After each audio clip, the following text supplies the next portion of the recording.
Good morning, people. We are live on Facebook and YouTube at the minute. Now, if you're scrolling through and you're up early like us, and you're wondering why there's three tired-looking blokes picking sleep out their eyes and cornflakes out their teeth like Marcus, it's because we've got up early to have a chat with Dan Bunce about his plastering journey, moving from being a chef into the plastering trade. Now, if you've got any questions at all, smash them in the comments, guys, and we'll do our best to answer them at the end. Yeah, we've got Dan Bunce here. Dan's recently joined the MAP programme as well with myself and Marcus, with Craig Wilkinson. It was suggested by Craig that we all sort of huddle together and have a bit of a chit-chat, a bit of a chinwag about plastering. And I thought probably be best to share this across Trowel Talk as well, given that there's a lot of new startups and people that might be thinking about changing careers, turning their careers on their heads and entering the plastering trade, like Marcus has done, and like Dan's done. So we'll kick off. Good morning, Dan. Morning. How's it going? Good, mate. How you doing, Marcus? You okay? Yeah, all good. Thank you, mate. All good. Dan, you were a chef. I was 14 years. That? 14 years as a chef. Talk about that and what led to your decision to become a plasterer, moving from being a chef to becoming a plasterer. What led to that decision? So when I first left school, I actually started off working for a damp proofing company when I was 16, and I quite enjoyed it. But long story short, I fell out with the guy that was teaching me. He was quite nasty, so I thought, oh, every plasterer is going to be the same. Don't fancy this. Back then, it was always quite hard to start a new career. So I started washing up in the kitchen, just out of like necessity to pay rent and stuff. And then I was actually planning to go on a catering course, and the head chef said, "Do you want to start here? Do you want to start picking up how to cook?" And I thought, yeah, that's a good career. Went from there, and then I quite enjoyed it. But I think the work-life balance as a chef, unless you've done it, a lot of people will say to you, "Oh, that's long hours. Oh, it's continuous. You've got to do 60 hours a week just to make bread, you know." Wow. Literally. So you work in Wednesday to Sunday, split shifts, sometimes not even split shifts. You're still in the kitchen all day. Someone calls sick, you've got cover for them. It's just... So then I thought, well, I've had enough of this and I wouldn't mind going back to plastering. So I went to college at the tender age of 31. Learned absolutely nothing. So yeah, yeah, exactly. You couldn't even write it, the things that they teach you. But yeah, so I was having a talk with Rich Welfare yesterday about apprenticeships, because Coventry College, where I live, they've actually just lost their rights for apprenticeships. They've just been basically shut down for being incompetent, because it honestly, mate, it was piss poor. I'd have lads turning up to college and the tutor just wouldn't turn up, or he'd turn up pissed. Yeah. And, you know, you're paying for these lads to go. You sort of pay them for that fifth day of day release. You're paying them a day's pay. Fair enough, it's not a lot of money, but you're still paying them nevertheless. And they're turning up, and the tutors aren't even turning up half the time. Yeah. So no, and they were teaching them, you know, how to one coat.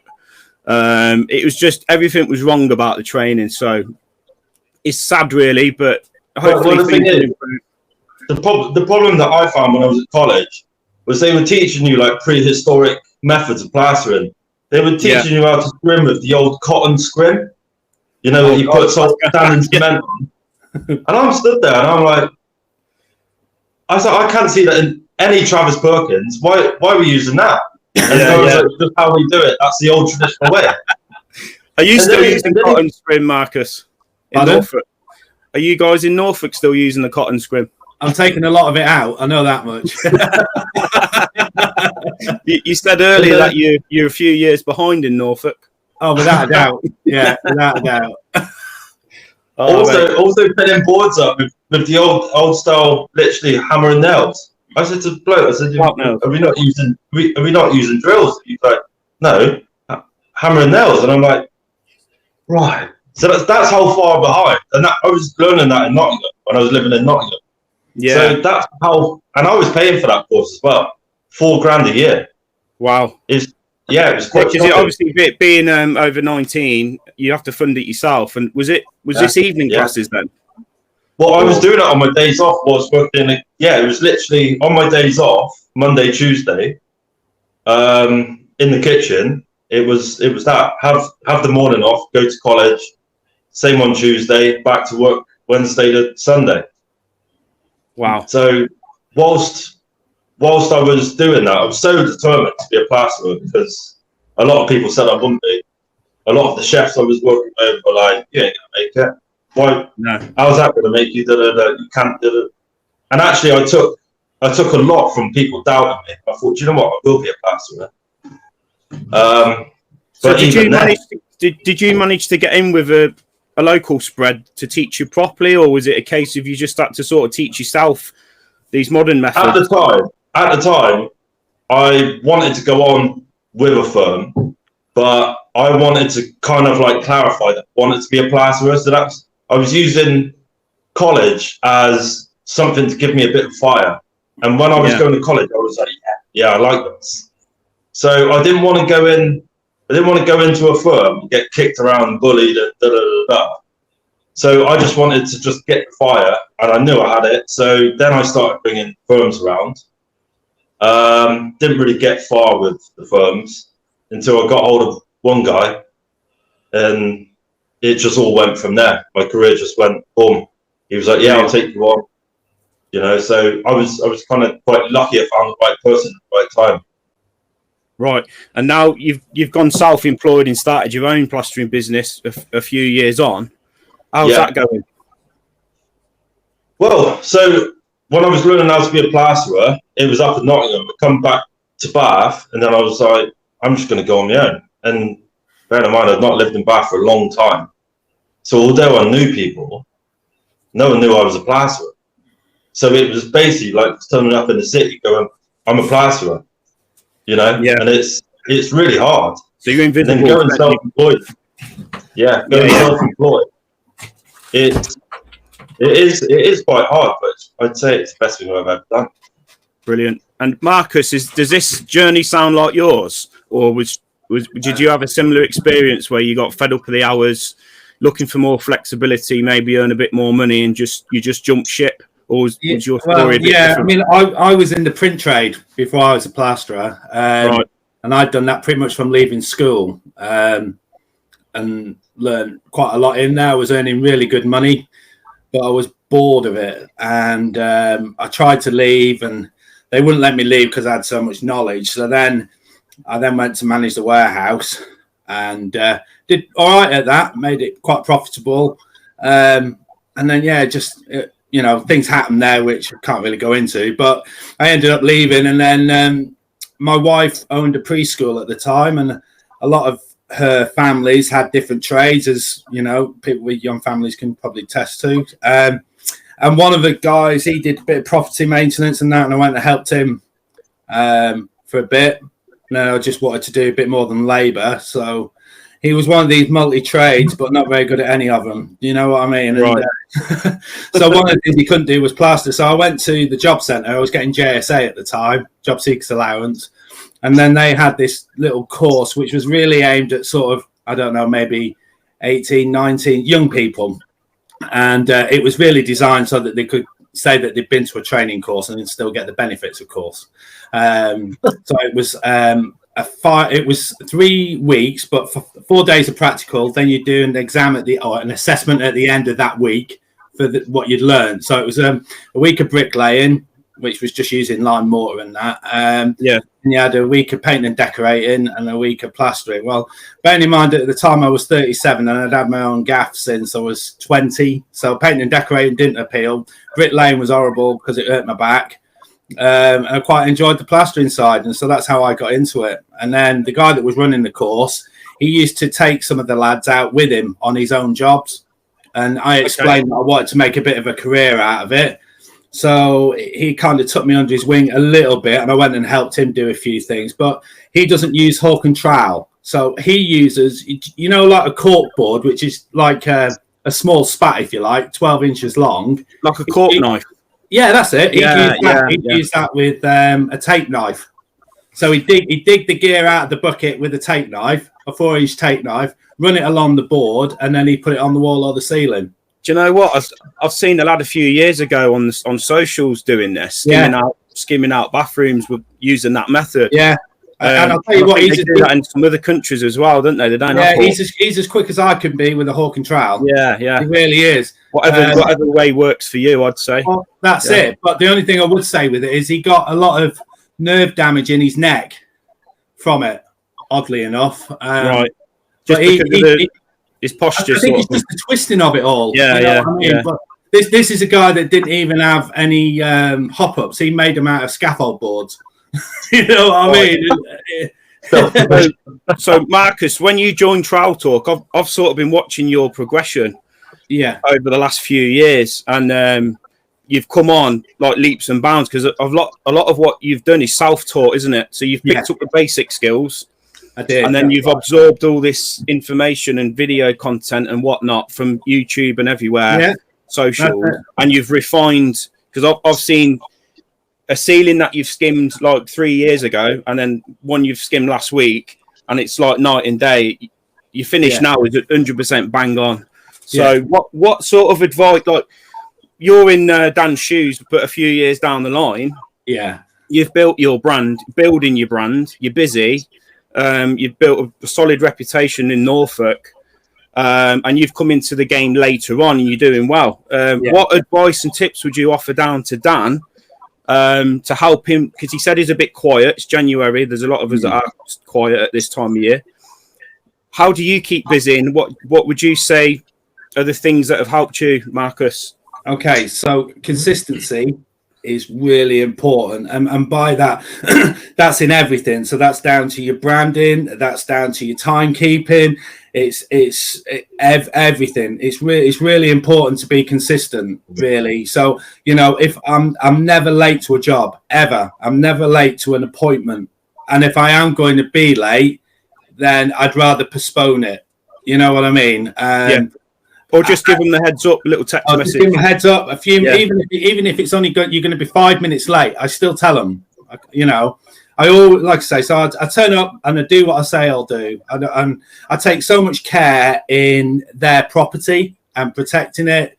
I spend a fortune, absolute fortune, on carpet protectors, anything like that. I mean, it's like I'm doing a renovation at the minute for a friend of mine just around the corner. It's a terraced house, much like I live in.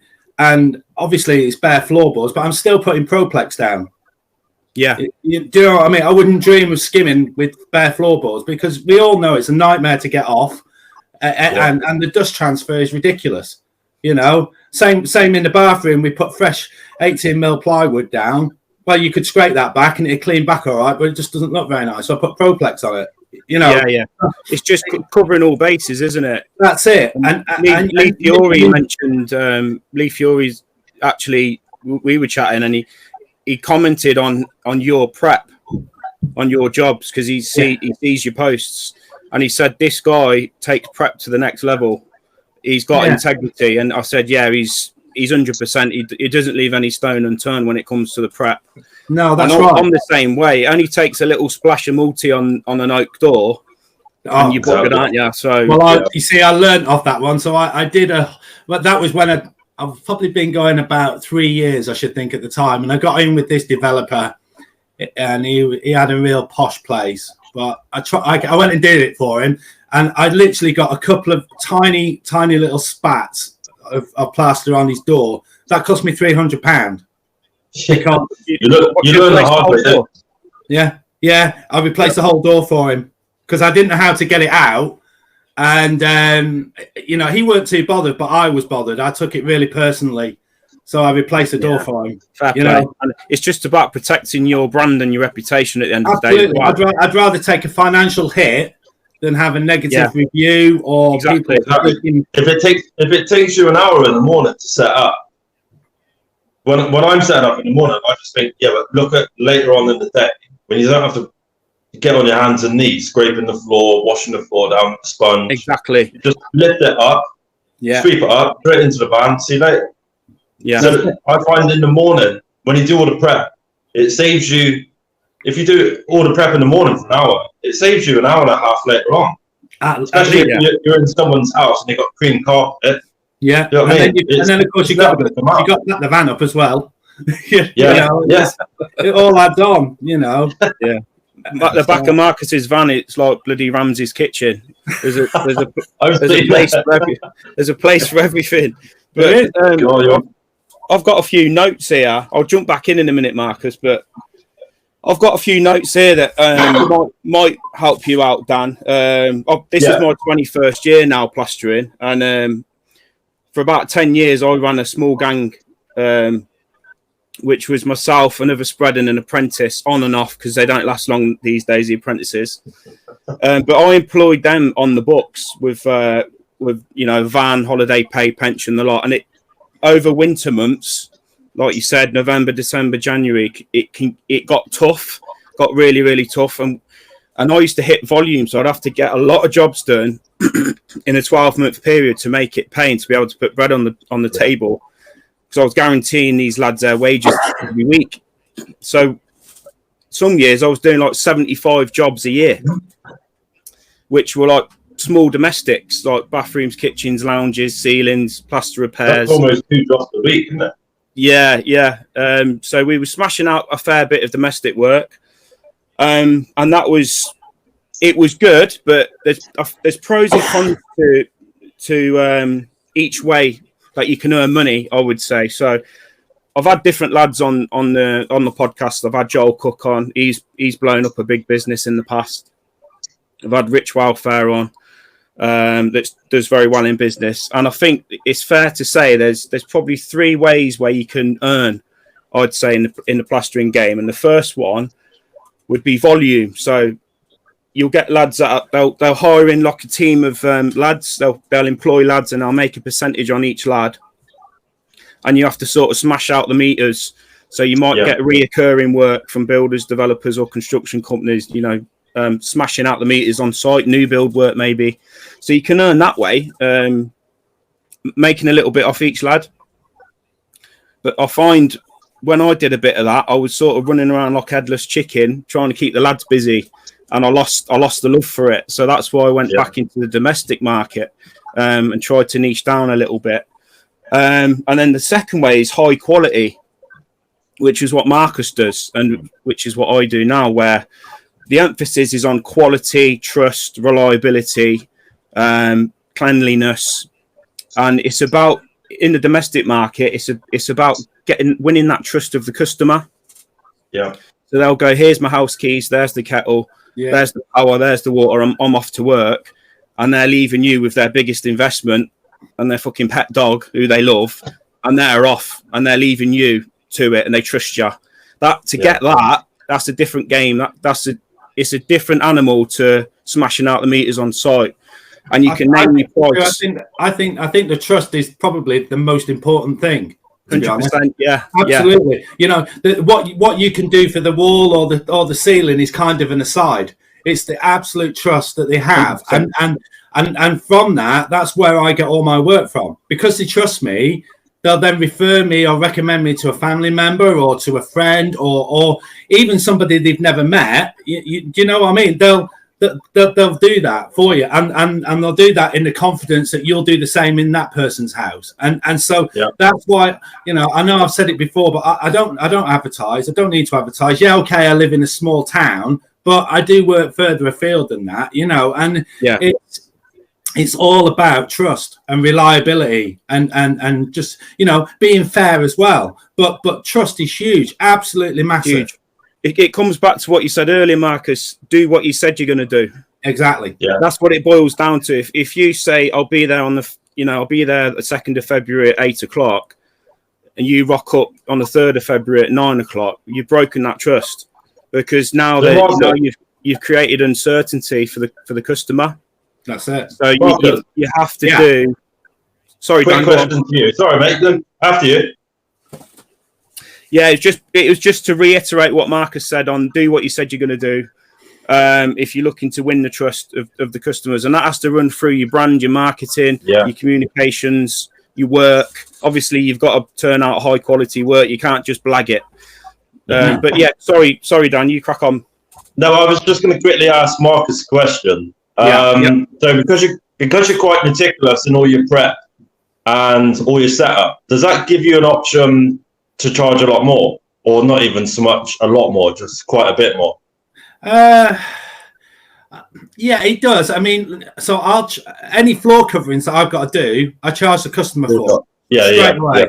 But like with the Proplex, it's a sod, because obviously, you can reuse it, but it's a ball ache having to sort of store it again. So I usually go in with the line like I did this week, and I said, look, I'll leave it. I've charged you for it, so you can keep it for your painting and all of that sort of stuff. And they love it. You know, tell them it's recyclable. Fortunately, on there it tells you that you can recycle it, so they keep hold of it, and that's it. Now the self-adhesive carpet protector, obviously you can't do that, but I still charge them for it.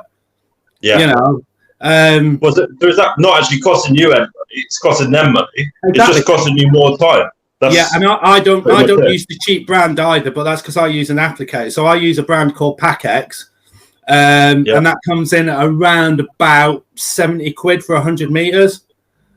But, you know, I don't worry about that. I still charge them for it. Even if I don't use a full roll, I charge them a full roll. You know what I mean? It's the same with skin tape. You know, all of that sort of thing. Just charge them for the full amount. And they don't mind. When I do my invoices, I don't just do materials, these X amount of pounds. It's all itemized. It's all broken down. They can see exactly what they're paying for. And that's even with me adding 30 or 40% on top of it. You know, now, they can go and do their own homework and look online and see what the prices are. But I don't mind about that, because actually very few probably do. I mean, I've been doing this for 10 years that way, and I've never had anybody go, oh, excuse me, I can buy multi-finish for £7 from Homebase or whatever. You know what I mean? Yeah. So Dan, I'd say you have to charge more money in the domestic market.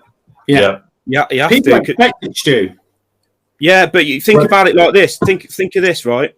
If you worked for a builder, how much would he be prepared to pay you a day? 200 quid? Maybe if he had a big project, he might be able to pay you 250 a day, maybe, if it was in a nice area. Down in Bath, it's quite expensive. So I think minimum a plasterer, even a half decent plasterer, is 200 a day. Going up to about 240. But that's what the builder will pay. But when you think about this, who's won the job? The builder, but with his marketing. Who's responsible for the job? The builder. If anything goes wrong, who's answerable? The builder. So he's sort of marketer, project manager. He's micromanaging all the trades. He's got to supply the materials. So he's not just a guy on the tools. And when you move in, so he isn't going to pay a plasterer 200 a day and earn 200 a day himself. He's going to obviously want more because he's spinning more plates. So when you move into the domestic market as a spread, you've got to cover all those bases yourself. You're not just a plasterer on the tools. You're basically running the show. And if anything goes tits up, it's coming out of your wallet and you're going back to put it right. That's what I'm slowly learning. Yeah, and all this time marketing, converting leads, driving around looking at jobs, typing up emails at midnight, that has to be accounted for. You can't just go on the tools and say 200 a day. It's all right if you've got 6 months run of work on site and a builder's paying you that. But if you're in a domestic market, you have to charge for all these other roles that you're playing. That's the way I would try and frame it. So say, just to clarify, say you're saying what you just said, £200 a day, just for the plastering side of things. What would you then charge for all the quoting, for all the invoicing, for all the marketing? What would you what you'd have to do? You'd have to look at all the hours you're putting in over, say, a month. Look at it, and then look at your earnings for that month and break it up and say, do those earnings reflect the hours I've thrown into my business? Every hour, even if it's a phone call, driving around looking at jobs or sending an email, that's all business tasks, isn't it? And without you doing those tasks, your business doesn't run. So you've got to then decide, how much do I need each hour that I'm putting in? because you'll find that 200 quid, it's not even going to keep the wolf from the door. When you look at, you'll probably be earning minimum wage when you look at it like take away tax, take away fuel, take away so many other things. Yeah, so, and if you want 6 weeks holiday a year, you ain't getting paid for them 6 weeks. So at some point, you got to start thinking, I need to be banking bits of money for when I'm not working, so I've got something to live off, and that's where you've got to get the day rate up. You know. Yeah. So would you say on that basis to like map out an hourly rate? So say you're on 200 a day. What does that work out as? 40 quid an hour? No. 25? How many hours are we talking? It depends what hours you're doing. Because I work from like 8:30 till 3, something like that. 200 divided by 8, it comes in at 25 quid an hour. Yeah. So then say an hour driving to and fro. Let's say that's 9 hours then. So every hour you just added 25 on top. Yeah. There is that. I mean, you can do it that way. I personally, I don't. All I do is I just charge my rate for the day's work. Anything to do with quoting or anything like, I don't charge for. But then that said, my daily rate for the work that I do will cover it. You see, that's the thing. I've never actually worked it out, to be truthful. But it's like that ceiling I showed you, Stu, this week. You know, that I went and did. I priced that off. That was an 18 square meter ceiling. It was an Artex ceiling with a little bit under the stairs. It was in a terrible state. It really was. But I quoted that off some pictures before Christmas. I'd never seen it. And that was the first time I'd done it. Because you remember, Stu, you put that out there, didn't you, about quoting off pictures? That was last year. And yeah. And I thought, I'll give it a try. So I give it a try. And I put a price in at £650 for 18 square meters of Artex ceiling. Right? Yeah. That was all in. So that included the materials and beads and things like that. And I turned up and I saw that ceiling. And as I said to you, Stu, I was done by 2 o'clock for 650 quid.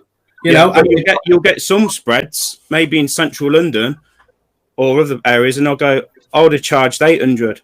But then you'll get other spreads in different parts of the country and say, I would have skimmed that for 170 quid. Yeah. And it's like it's about thinking, you know, when do I want to retire? You know, how much money am I going to be able to save up for that 3-week holiday that I'm having in the summer? Because we've got this idea that if I earn X amount working for Joe Blogs, if I can earn that same amount being self-employed, I can pay my bills. But you're not factoring in all these other things that are eating away at your earnings. A lot of it depends on your lifestyle as well, though, Stu. Do you know what I mean? You've got to be careful, because there are some people that have very expensive lifestyles, and of course they need to have the income to support that. Well, see, I live quite frugally. We don't have a lot going out. I don't live on credit. All of the stuff that I buy at the local builders merchants, I buy out of my money. I don't have credit accounts or anything like that. So it's, you just got to be a bit careful, because we see it all the time on Trial Talk. People saying, "Oh, you want 200, you want 240, you want 300 quid a day, you want 180 a day." Well, actually, it's irrelevant. What the truth is if your lifestyle only needs £200 a day for 5 days a week, £1,000 a week, well then fine, no worries. You know what I mean? It boils down to your outlook, doesn't it? Yeah, and definitely. what you want from life, and ultimately, forget what we think. The market will weed out anybody that doesn't add value for the price they're charging. So if you went in, for example, if you priced up 10 jobs and they all said, "No, we're not interested, it's just too much," you've got to then go back and rethink and think, well, nobody's accepting my prices. There's something wrong. Do you know what I mean? And if you're winning every single job and they're saying, "Yeah, great, when can you start?" You're going in too cheap. Yeah. So it's finding that balance where, it's a sweet spot, isn't it? You don't want to be coming across as you're ripping people off and charging stupid money, but at the same time, you can't charge. If you don't charge enough money, you're out of business. So it's finding that balance, isn't it? There's nothing worse than sending a quote over and within 2 seconds they accept it. Like, Yeah. Could have got more out of that. You know what I mean? Could have got more out of that. But sometimes that's not to do with the price. That can just be because they like you as a person. True. So Yeah. Often I've won a job before I've even got there. You know what I mean? And That's the important. That's the importance of going in person, because same as you, Marcus. If I go there in person, I think I've got a 95% success rate because I just kill them with kindness, and I think they feel comfortable with me being in their house. Yeah. So, and that's where video marketing. Yeah. That's where video marketing will come in, because you can create that trust and that certainty before you've met them by creating videos and having. I mean, I've got like 135-star reviews that I've built up over 9 years across like 4 platforms online, all free.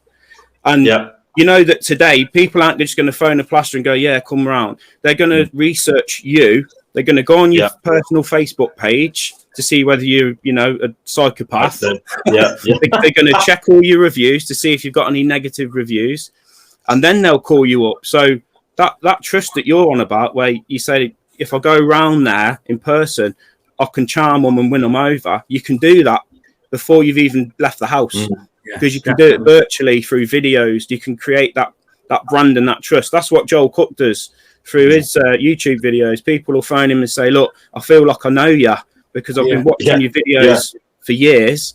I can see you're a trustworthy guy, and you can win them over that way. That's something that we're going to learn from Craig. But I mean, just speaking to you now, I mean, you saw me last week when we was on that Zoom meeting with Craig. I was a bag of bones shaking. I was so nervous. But now, I was just like stuttering. But now this feels quite normal to me. Like we're just having like a little catch up around the pub. It's just quite easy now. But so it's that fear zone, isn't it? It is. Yeah, it is, because do you know what? I'm sat there and I'm telling all my mates, I'm like, oh yeah, I'm on TROWEL Talk tomorrow morning, and they're all laughing, and I'm like, they're going to be taking the piss out of me. But do you know what? I don't care. It's like, you're not selling to them, are you? Exactly. It's your customers.